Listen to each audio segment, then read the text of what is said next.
Hi friends, నా పేరు Shiva.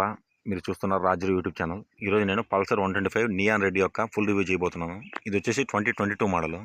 First మనం దీని ఓవరాల్ లుక్ చూద్దాం. ఒక రెండు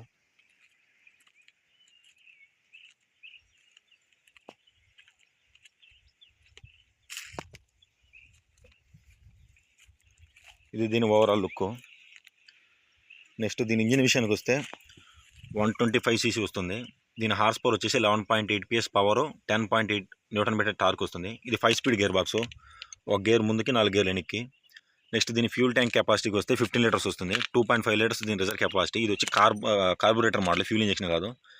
నాబ్ పైకి ఉంటే రిజర్వ్, ఇట్లుంటే ఆఫ్, కిందికుంటే ఆను. దీని రిజర్వ్ కెపాసిటీ వచ్చేసి 2.5 లీటర్స్. ఈ బైక్ యొక్క ఓవరాల్ మైలేజ్ వచ్చేసి 50 km/h వస్తుంది. 50 kilometers వస్తుంది మైలేజ్ లీటర్కి. దీని టాప్ స్పీడ్ వచ్చేసి 105 to 110 వరకు రీచ్ అవుతుంది. నెక్స్ట్ మనం దీని ఫ్రంట్ టైర్ యొక్క స్పెసిఫికేషన్ చూద్దాము. ఫ్రంట్ వచ్చేసి 80/100 ట్యూబ్లెస్ టైరు. ఈ డిస్క్ సైజ్ వచ్చేసి 240 mm. డబుల్ పిస్టన్ బ్రేక్స్ ఉన్నాయి దీనికి. బ్రేక్ క్యాలిపర్స్కి వచ్చేసి ఎండూరెన్స్ బ్రేక్ క్యాలిపర్స్. దీన్ని వచ్చేసి బ్రేక్ క్యాలిపర్స్ అంటారు. ఇది వచ్చి ఎండూరెన్స్ కంపెనీది. డబుల్ పిస్టన్స్ అంటే ఇక్కడ ఒకటి ఉంటాయి. దీని లోపల 2 బ్రేక్ ప్యాడ్స్ ఉంటాయి. నెక్స్ట్ ఇది వచ్చేసి hydraulic pipe, hydraulic oil break supply చేసి అనుకుంటుంది. ఈ అలాయ్ వీల్ వచ్చేసి 17 inch అలాయ్ వీలు. నెక్స్ట్ మనం దీని రేర్ టైర్కి వద్దాము. రేర్ టైర్ వచ్చేసి 100/90 ట్యూబ్లెస్ టైరు. కానీ ఈ బైక్ వచ్చేసి ట్యూబ్ టైర్గా మార్చారు. ట్యూబ్ వేసారు దీని లోపల. యాక్చువల్గా అయితే ఇదిగా ట్యూబ్లెస్ టైర్ వస్తుంది. నెక్స్ట్ ఇటు సైడ్ వచ్చేసి కిక్ రాడ్ ఉంది. మనం తర్వాత ఇది బ్రేక్ రాడ్. దీనికి వచ్చేసి ట్విన్ స్పార్క్ ఇగ్నిషన్. ఇటుపక్క ఒకటి అటుపక్కటి 2 స్పార్క్ ప్లగ్స్ ఉంటాయి. ఇది వచ్చేసి కార్బొరేటర్. నెక్స్ట్ ఇవి వచ్చేసి 2 హారన్స్, ఇటు సైడ్ ఒకటి అటు సైడ్ ఒకటి ఉంటుంది. ఇది వచ్చేసి దీని బంపరు. ఇది వచ్చేసి దీని సైడ్ కౌల్స్. ఇది వచ్చేసి సింగిల్ సీట్ మోడల్. దీంట్లో స్ప్లిట్ సీట్ కూడా ఉంటాయి, 2 సీట్లు వచ్చేది. నెక్స్ట్ ఒకసారి దీని ఓవరాల్ బ్యాక్ సైడ్ లుక్ చెప్తాను నేను. ఇది వచ్చి గ్రాబ్ రైల్స్. ఇది వచ్చేసి రేర్ టైల్ ల్యాంపు. అన్ని పల్సర్స్కి సేమ్ ఇదే ఐకానిక్ డిజైను. నెక్స్ట్ వచ్చేసి హాలోజన్ ఇండికేటర్స్. నెక్స్ట్ వచ్చి మనం దీని సస్పెన్షన్ చూసుకుంటే రేర్ సైడ్ వచ్చేసి dual Nitrox suspension, Endurance company వాళ్ళది. ఇది గ్యాస్ ఛార్జ్డ్. నెక్స్ట్ ఈ చైన్కి వచ్చేసి కవర్ ఉంది. ఈ కవర్ ఉన్న వల్ల ఏంటంటే డస్ట్ వాటిలో ఏం పడకుండా నీకు చైన్ లైఫ్ అనేది ఎక్కువ వస్తుంది, ఎక్స్ట్రాగా వస్తుంది. డబల్ స్టాండ్, సైడ్ స్టాండ్ 2 వస్తాయి. నెక్స్ట్ ఫ్రంట్ లుక్ వద్దాము. ఫ్రంట్ కూడా 2 హాలోజన్ లైట్స్, పైలట్ ల్యాంప్స్.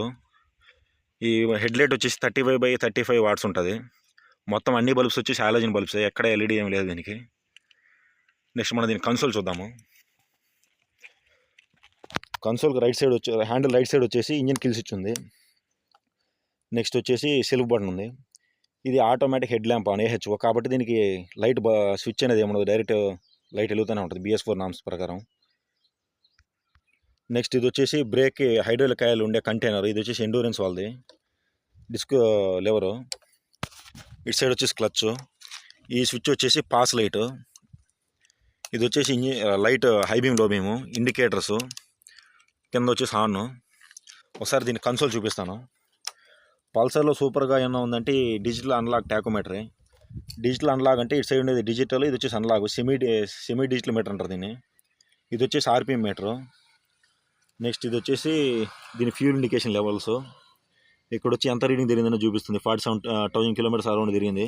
ఇక్కడ వచ్చేసి ట్రిప్ ఉంటుంది. ఈ బటన్ వచ్చేసి ఆ ట్రిప్ను రీసెట్ చేసుకోవడానికి యూజ్ అవుతుంది.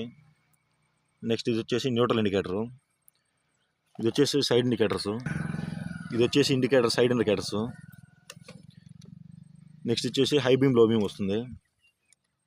ఇది హై బీము. ఇది వచ్చేసి engine mall function light. Next దీని కన్సోల్ లుక్ చూశారు కదా. ఇది వచ్చి శాడిల్ గార్డు. ఇది వచ్చేసి టైర్ హగ్గర్ దీనికి. ఇది వచ్చేసి రిఫ్లెక్టర్ లైట్. దీనికి కింద బల్బ్ ఉంటుంది, నంబర్ ప్లేట్కి లైట్ పడేదానికి.